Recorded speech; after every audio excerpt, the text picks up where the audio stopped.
Eduardo da Silva adalah bintang besar di klub lamanya. Meski bukan berasal dari Liga Top, apalagi 5 Liga Top Eropa, kemampuan Silva begitu diakui, sehingga banyak pemandu bakat yang mengincarnya.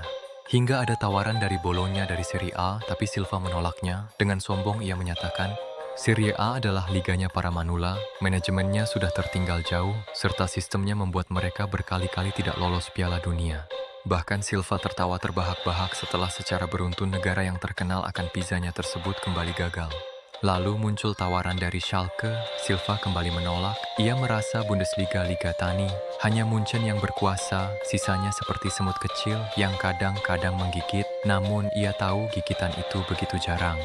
Main untuk Bayern pun ia ogah karena merasa tak ada tantangan.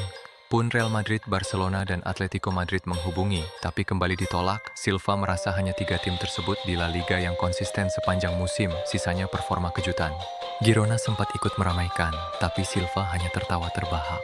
Hingga tersisa 8 hari bursa transfer musim panas, tawaran dari Manchester City pun muncul. Silva langsung setuju, meski City tidak sekuat saat masih dilatih pelatih andalan mereka, suasana kompetitif di Premier League membuat Silva mengiyakan. Mulanya dalam beberapa pertandingan, ia hanya jadi cadangan mati. Ia merasa itu wajar karena City adalah klub yang berisi pemain-pemain yang sangat kompetitif juga berbakat. Dan kini saat klubnya melawan Wolverhampton, Silva merasa tidak ada pemain yang seberbakat dirinya. Ia bahkan sempat terkekeh ketika salah satu bek City yang mempunyai posisi yang sama dengannya terkecoh oleh gerakan winger lawan sampai akhirnya kebobolan.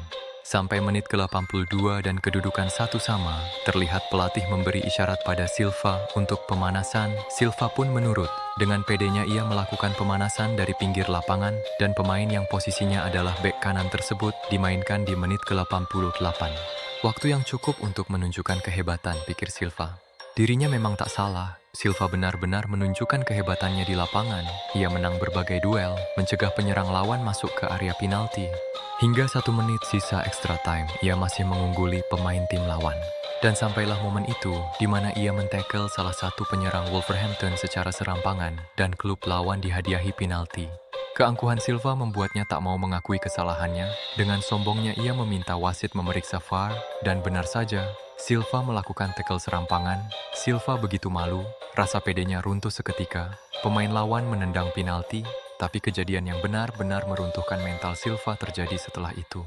Pemain lawan memang gagal menyarankan penalti, tendangannya ditepis kiper City, namun pantulan dari kiper membuat Silva yang panik refleks menendang bola, gol bunuh diri pun terjadi. Silva terdiam beberapa detik.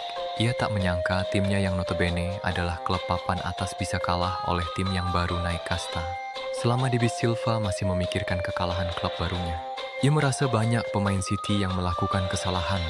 Dan kesalahannya di akhir pertandingan, dia sudah melupakan bahwa dialah biang kekalahan klubnya, masih saja percaya diri, dan menimpakan kesalahan pada kiper, karena merasa sudah pasti pemain sehebat apapun, 100% pasti tak akan bisa apa-apa jika mendapat bola pantul seperti itu.